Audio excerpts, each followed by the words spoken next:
So you're not just going, or you're not distorting it in any way. Tim demonstrated the wide variety of timbre available on the piano as he played there, and René used that word as one of the ways in which expression is created. So I asked Shen, what exactly is timbre?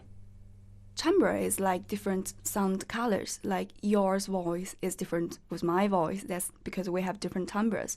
Also, violin's timbre is different from piano. Timbre means different sounds produced from different instruments. For the piano, for a given instrument, it also can have a range of different sound colors that the performer can change the techniques and also to create some expressive intentions to get the different sound colors from that instrument. So you just mentioned then the difference between, for example, a violin and a piano. That's a very obvious difference. Yes. Let's think about the piano in itself, though. Because on a violin, if you play over the fingerboard, it's a very different sound to if you play by the bridge. Yeah. But what about a piano? Is it possible to create a range of different tone colours just on the piano? Actually, the answer is, for physically speaking, the timbre on the piano is quite limited. The reason why you hear different sounds is because the pianists are making different dynamics and using their weight, and also change the timings, durations, all the other parameters. So altogether change the timbre. So actually this is a very interesting topic for acousticians and physicians. And they just pick one single tone and they try to examine to what extent the touch can influence that timbre. But actually they found that if we keep the pitch, keep the duration, keep the loudness the same, actually the timbre is so limited to change. So that's a quite interesting topic for me to research piano timbre. Because for piano timbre, as you have said, you heard colorful sounds when a pianist is playing. And also we use different vocabularies to describe, like bright tone, dark tone, these kind of things. So timbre is quite a rich concept for musicians. But actually, on the other side, physically speaking, is limited. That's really interesting because I know the piano, for example, in the Crucible studio very well. And I've heard many different pianists play that. And I've heard many different pianists play similar repertoire and make very different sounds. You're saying there that that's not backed up in science. The physics of that isn't backed up.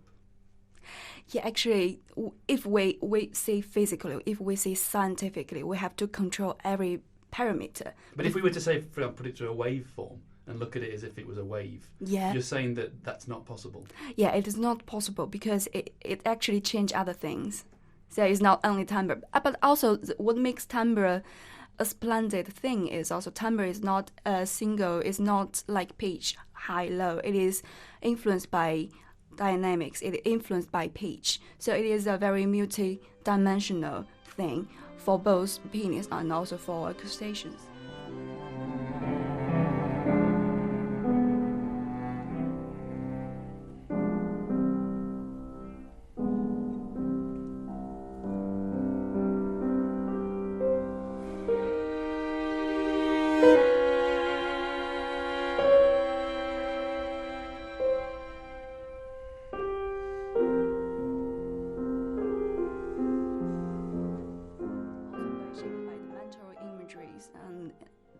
This kind of thing.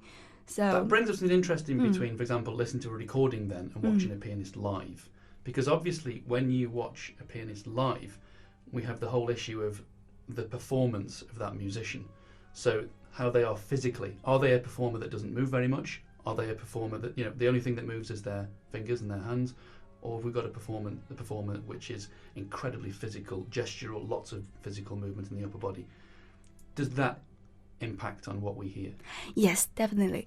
So the first I would like to answer is saying the performance actually can improve the communication, because saying the performance can make the timbre, when a pianist is creating an intention, saying it is much more accurate to deliver that information to the listener.